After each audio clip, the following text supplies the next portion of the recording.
سیاست مامۆستای گرێبەست حەوت دانەمانگە موچیان وەرنەگرتووە و چارەنووسی موچە وەرگرتنیشیان دیار نییە. لایەکی تریشەوە ورچێکی دیکەی دەکمل لە جیهاندا لە باڵەکایەتی کوژراوە. زانیاری زیاترم لەسەر ئەو هەواڵە و چەند هەواڵێکی تریش بۆ هێناون. سڵاوتان لێبێت. حەوت مانگە نزیکەی سیاست مامۆستای گرێبەست موچیان وەرنەگرتووە و لەسەر گیرفانی خۆیان دەژین.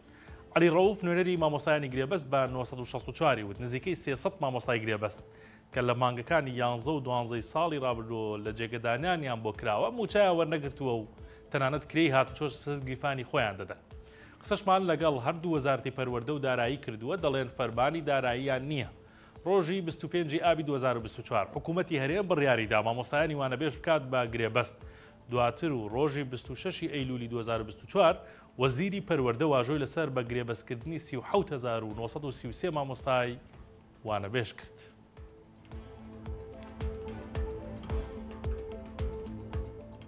تای خوێنبەربوون ئیداری گەرمیانی خستە خۆ و بەرپرسانی ناوچەکە دەڵێن هەرچەندە هیچ حاڵەتێکی نەخۆشیەکە لە گەرمیان تۆمار نەکراوە، بەڵام دەبێت لەوە بترسن کە بگوازرێتەوە ناویان.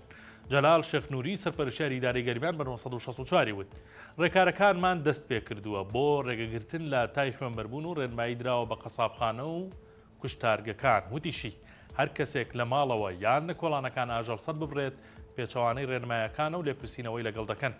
هەینی ڕابردوو وەزارەتی تەندروستی هەرێم توشبوونی کەسێکی بە تای خوێنبەربوون لە قەزای کۆیە ڕاگەیان کە تاوەکو ئێستا یەکەم حاڵەتە لە کوردستان تۆمار کرابێت.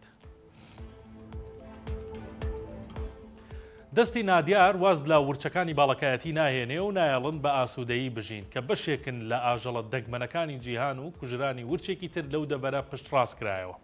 هەژار ماهیر بەرپرسی فەرمانگەی ژینگەی سۆران وتی دوایەوەی لە ڕێگەی 1964ەوە ئاگادارکراینەوە لە کوژرانی ورچێک لە دۆڵی باڵایانی سنووری ناحەی قەسرێ بە دوواداچوونمان کرد و دەرکەوت ڕاستە و ورچەکە بە فیشەک کوژراوە. بە قسەی هەژار ماهیر ورچەکە لە جۆری ورچی قاوەییەکە یەکێکە لە ورچە زۆر دەگمەنەکان لە جیهاندا. ئەگەر بکوژەکەی بدۆزرێتەوە بە پێبژاردننی 20 ملیۆن دینار سزا دەدرێت.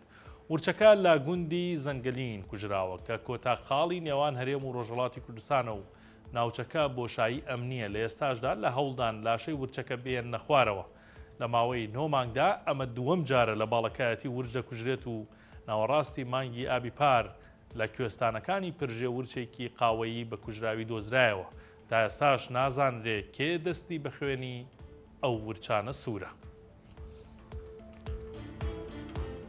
دوای بەڕێوەچوونی هەر یاریەکی تۆپپێ لە نێوان یانە بەهێزەکانی جیهان، دوکانداران و کاسبکارانی شەقامی ئیسکانی ئەولێر نانیان دەکەوێتە ڕۆنەوە و هیلاکی و ماندووبوونەکەشی بۆ ژینگە پارێزان دەبێنێتەوە. شەوی ڕابردوو دوای بەڕێوەچوونی یاری نێوان بارسلۆنا و ئینتەر میلان وەک هەمیشە زبڵ و پاشماوەیەکی زۆر لە شەقامی ئیسکان بەجێمە.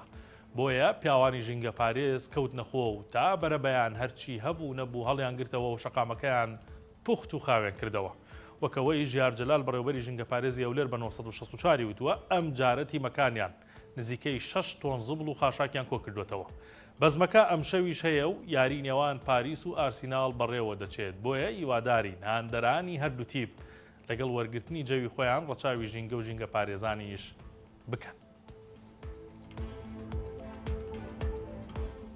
سەرشان ڕادەکێشم بۆ هەواڵێکی دیکە کە لەسەر هەڵبژاردنەکانە. کۆمیسیۆنی هەڵبژاردنەکانی عێراق لە ڕێگەی 1964ەوە هۆشداری دەدات و ڕوونکردنەوە لەسەر ساختەکاری دەدات. دوای ئەوەی کە وا بڵاوکرایەوە کە کڕین و فرۆشتن بە کارتی بایۆمەتری دەنگدەرانەوە دەکرێت، لایەنەکان کار دەکردن بۆ ئەوەی دەنگدانی ساختە بکرێت. ئێمە پەیوەندیمان بە کۆمیسیۆنی باڵای سەربەخۆی هەڵبژاردنەکانەوە کرد. دکتۆر عیماد جەمیل سەرۆکی تیمی ڕاگەیاندنە لە کۆمیسیۆنە هەڵبژاردنەکانی عێراق ڕایگەیاند کە هێشتا هیچ حاڵەتێکی لەو شێوەیان تۆمار نەکردووە کە کڕین و فرۆشتن بە کارتی دەنگدەرانەوە بکرێت. لە لایەکی تریشەوە جومانە غەلای وتەبێژی کۆمیسیۆنی باڵای هەڵبژاردنەکانی عێراق بۆ 1964 ڕێکارەکانی خستە ڕوو. وتی هەر لایەنێک هەر کەسێک یان هەر لایەنێکی هەڵبژاردن حزب بێ لیست و قەوارە جیاوازەکان کڕین و فرۆشتن بەو کارتەوە بکەن، یاخود بە زۆر کەسێک ڕاکێشن و بڵێن دەنگ دە بە ئێمە، یاخود لە کاتی هەڵبژاردنەکاندا پروپاگەندەوە بڵاو بکەنەوە ئەگەر دەنگمان پێ نەدەی سزاتە دەین. لەم حاڵەتە هەمووی سزای لەسرە تاک بە تاکی ئەو کەسانە ئەو لیست و قەوارانە ئەو حیزبانە سزا دەدرێن. سزاکەش بۆ کەسایەکان لە ساڵێکەوە تاوەکو زیاتر و 3 ساڵ بەندکردن هەیە، بەڵام ئەوەی کارتەکە تاوەکو ئێستا یەکلایی نەبووتەوە. ئێوە دەزانن لا ڕۆژی یانزەی 2025 دیاری کراوە بۆ هەڵبژاردننی خولی شەشەمی پەرلەمانی عێراق بە هیواین هەڵبژاردنێکی بێساختەکاری و پاک و بێگەرد بەڕێوە بچێت. ماوەڵەکانی ئەمڕۆ بوو، کاتێکی شات بۆ هەموو لایەک.